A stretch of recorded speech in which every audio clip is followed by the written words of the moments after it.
آپس میں دھکا مکی نہ کریں، آگے لوگ گر رہے ہیں، پھنسے ہوئے ہیں، ان میں بڑے بوڑھے بھی ہیں، بیمار بھی ہے، لہٰذا ہم لوگ دھکا مکی نہ کریں، جو جہاں پر ہے وہی بیٹھ جائے، جو جہاں پر ہے تھوڑا پیچھے بڑھے اور بیٹھ جائیں۔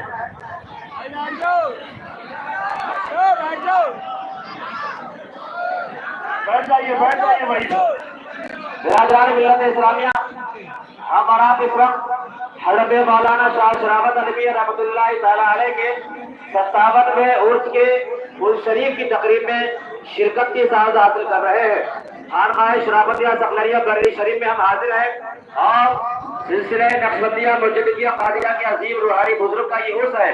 اور ہماری اور آپ کی یہ خوش نصیبی ہے کہ ہم اور آپ ایسے سلسلے سے وابستہ ہیں، ایسے مرشد کے دامن کرم سے وابستہ ہیں جن کے لیے سیدنا امام ربانی مجدد الفسانی کی طرف سے تمام سلاسل کا فیض آتا ہے۔ امام ربانی مجدد الفسانی وہ مجمع البحرین شخصیت تھے کہ جن کے پاس سلسلے سہروردیہ، چشتیہ، نقشبندیہ، قمرویہ، فردوسیہ، نقشبندیہ، چشتیہ تمام سلسلوں کی امانتیں تھی، تمام سلسلوں کے فیض تھا، تمام سلسلوں کی روحانیت موجود تھی، جو سلسلہ کا سلسلہ ہمارے پیر مرشد حضرت شاہ ثقلین میاں حضور رحمۃ اللہ تعالی علیہ تک آیا، اور ہم دامن کرم سے وابستہ ہو جانے کے بعد آپ نے امام ربانی مجدد الفسانی کے دست مبارک پر بیعت کی، اور مرشد گرامی کے واسطے بڑھنے وسیلے سے ہم لوگ سلسلہ قادریہ نقشبندیہ میں شامل ہوئے، اور ہمارے سلسلہ کا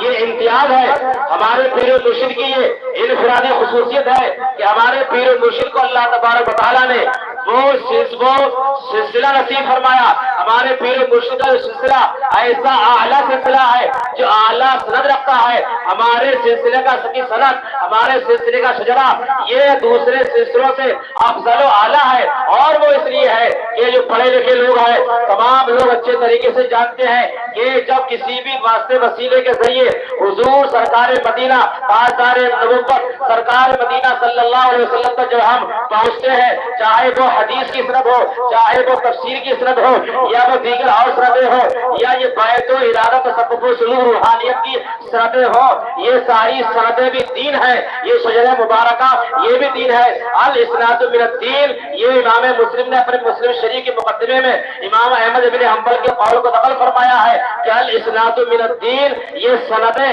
یعنی شجرے اور سندیں چاہے حدیث مبارکہ کی ہو، چاہے یہ سندیں حدیث اور تفسیر کی ہو، یہ سب دین ہے۔ اور جب ان سندوں کے ذریعے شجرے کے ذریعے ہم بارگاہ نصاب میں پہنچتے ہیں، سرکار مدینہ میں پہنچتے ہیں، تو جو آدمی چاہے حدیث کی سند کے ذریعے، چاہے وہ تفسیر کی سند کے ذریعے، چاہے دیگر اور شرعی علوم کی سندوں کے ذریعے، چاہے وہ بیعت و ارادہ سلسلے کی سندوں کے ذریعے جو آدمی کم واسطے اور وسیلے سے مدینہ شریف پہنچ جاتا ہے، وہ سند عالی مانی جاتی ہے، وہ سند افضل مانی جاتی ہے۔ اور جس سند کے ذریعے چاہے وہ سند قرآن کی ہو یا حدیث کی ہو یا تفسیر کی ہو یا بیعت و ارادت و تصوف و سلوک کی ہو، جن سندوں کے ذریعے ہم بارگاہ رسالت میں زیادہ واسطے وسیلے سے پہنچتے ہیں، تو وہ سند نازل مانی جاتی ہے، سند غیر عالی مانی جاتی ہے۔ اب یہاں پر غور کریں اور غور سے بات کو سنیں اور توجہ دیں کہ ہمارے پیر و مرشد میاں حضور قبلہ ہم کو مرید کرنے کے بعد،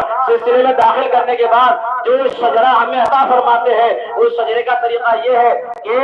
پیر و مرشد میاں حضور قبلہ کے ذریعے ہم پہلے سرہند شریف پہنچتے ہیں، وہاں سے حضرت امام ربانی مجدد الفسانی کے سلسلے نقشبندیہ کے شیخ پیر و مرشد حضرت خواجہ باقی باللہ دہلوی رحمۃ اللہ تعالی علیہ اور سلسلے قادریہ کے شیخ اور پیر و مرشد حضرت سیدنا شاہ سکندر قادری کیتھلی رحمۃ اللہ تعالی علیہ ہمارا سلسلہ قادری سند کے ذریعے حضرت شاہ سکندر کے واسطے وسیلے سے حضرت سیدنا غوث اعظم دستگیر بغداد شریف پہنچ جاتا ہے، پھر سیدنا حضور غوث اعظم کے باپ دادا ابا و اجداد کے ذریعے ائمہ اہل بیت کے ذریعے سیدنا امام حسن مثنی، امام حسن مجتبی مولا کائنات شیر خدا اور اللہ کے رسول کی بارگاہ میں پہنچ جاتا ہے۔ تو میاں حضور کے جس سند کا میں اس وقت ذکر کر رہا ہوں کہ بریلی سے سرہند، سرہند سے بغداد، بغداد سے مدینہ منورہ، اور یہی شجرہ میاں حضور ہم کو بیعت کرتے وقت عطا بھی فرماتے تھے۔ اور